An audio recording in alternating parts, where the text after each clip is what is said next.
Welcome back, Summoners, to our Top 5 Play Show, where your everyday player has a chance to show off their skills and possibly win a cool prize at the same time. This episode features some insane outplays, and as promised in our last video, we'll be giving away another HyperX headset during the bonus clip, so be sure to stick around. Beginning today's episode, we have the 12th man 96 on Nami, and as we've come to learn, supports are more than capable of putting the team on their back. As we can see, the enemy team just picked up a quick Baron and are looking to fight, but as Nami disengages the friendly, Warwick picks off Xerath, but it comes with a heavy price as he gets focused down. Nami finds Thresh with a bubble, setting up the Kog'Maw to shred through his HP, and now we see the friendly Nasus coming into front line for them, so the enemy team start to fall back. She sees an opening and flashes into a Frost Queen slow, setting up the massive 3-man bubble, which allows her team to catch up and start dishing out damage. The enemy Ryze splits away, but Kog'Maw scoops up that kill with the living artillery as they continue chasing Lucian thanks to the slow from Nasus. He's forced to turn around and fight as the final bubble seals the deal. With only Evelynn alive on the enemy team and a massive creep wave in the bot lane, Nami and friends are able to push and bring this game to an end.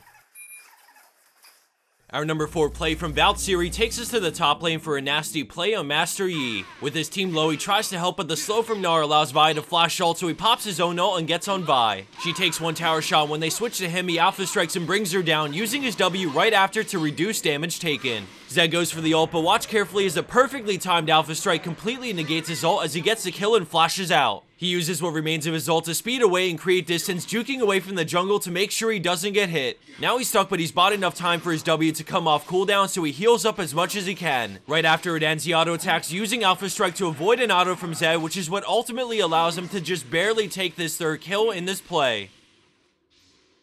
Landing in at our number 3 spot, we have BMG Mort on Zed with an extremely intense play that has many close calls. He approaches the fight happening in the mid lane, but he's cut off by the enemy team rotating up. He ults Lucian, dodging the tidal wave as he bursts him down, which forces a kick from Lee Sin. He hides for a second before switching back to make sure Lucian dies, and then when Lee W's in, he swaps out into a dodge on the point blank Sonic Wave. A bunch of flashes are used, but in the end, the friendly Lee Sin ends up saving him with a safeguard, and then they take down the final enemy player for the ace.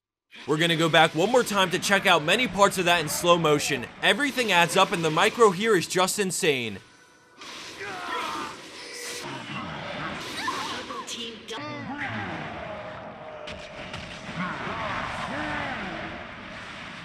Just like in our last play, this next one from NikaidoChiikenu on Lee Sin is a small scale fight, but the mechanics are real. We see him hiding in the bot lane brush when the enemy Morgana starts moving up toward the brush. He lands Sonic Wave, retreating for just a moment before activating it into a ward jump flash kick for the triple knockup. By denying Absolute Zero with a creep wave coming in, the enemy team are sitting ducks under the tower as he goes back in, picking off Morg before Zillion's bomb takes the double. He gets creep blocked on the way out and takes one shot too many, but he heads back to recall anyways as his team takes the tower. Incredible foresight and split-second thinking allows him to execute a risky dive I didn't think was possible versus a Morgana's binding and Absolute Zero.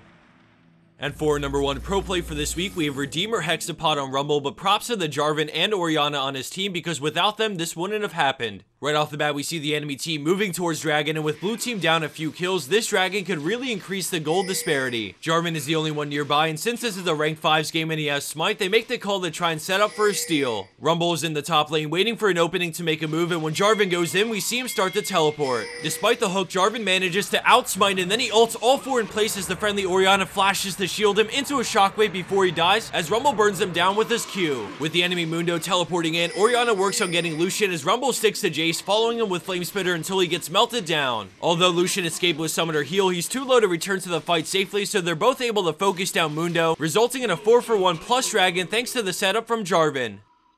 And for the bonus clip of the week, we have FredFrappuccino on Janna, who leads a chase through enemy territory and somehow comes out alive on the other side. The enemy Braum couldn't have picked a better name for what happens in this play. As the chase unfolds, I wanted to remind you that our second HyperX Cloud headset giveaway is now underway, and you can join it by visiting the Rafflecopter link, which is provided just down below in the description box. This is the second and last of our HyperX giveaways technically for November, so we hope you guys can take just a moment to go enter. Of course, it's free of charge, and not only do you have a chance to win a sweet new headset just in time for the holidays, but you also support Potato Monster and our partnership with HyperX. HyperX does a lot of great things for the teams you support and just for the community as a whole, so by entering this giveaway, you show both us and them support, which is greatly appreciated. Alright everyone, it's now time to say goodbye, but it won't be for long. Granted, Low Replay and Baron Replays finishes fixing the last of their bugs, we should be back up and running at 100% as the rest of this week pans out. For those who frequently submit to us, from what I've heard up until now, all patch 420 replays aren't going to work until the fix comes out, so keep on trying with the updates they release. We're definitely going to need a lot of replays right away when they release the fix, so if you want to get a great chance of being featured, submit quickly after things get fixed up. If for some reason things don't shape up by the end of this week, we'll try our best to continue releasing content as often as we can if we can salvage some of the plays from patch 4.19. Thanks again everyone, and until next time, make big plays and enjoy Warwick while you still can.